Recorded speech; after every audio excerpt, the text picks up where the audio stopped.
Sagutin ko lang ulit yung tanong ni ma'am, paano ka po nakapagbenta sa Japan?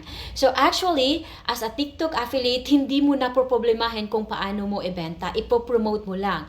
Kasi as a TikTok affiliate, ipopromote mo lang yung mga products, gawan mo ng video, lagyan mo ng yellow basket, then yung mga audience mo available sa Philippines for now, kasi sa Philippines pa lang yung available yung yellow basket natin, doon na sila mag-check out sa account mo. Commission na lang, ganon. Hindi ka mamroblema kung paano mo isi-ship yung items kasi si seller na bahala doon. This is a good news kasi this month, 2025 of June, ila-launch na ng TikTok yung TikTok Shop for Creator dito sa Japan. So para tayo nanalo niya ng raffle kasi mas wider na yung audience natin, yung mga people dito sa Japan makaka-check out na using our yellow basket directly from Japanese market. Yun naman yung kinagandahan sa TikTok affiliate. Hindi mo na kailangan ng physical product and physical store. And I hope nakatulong. I hope nasagot ko yung tanong ni ma'am.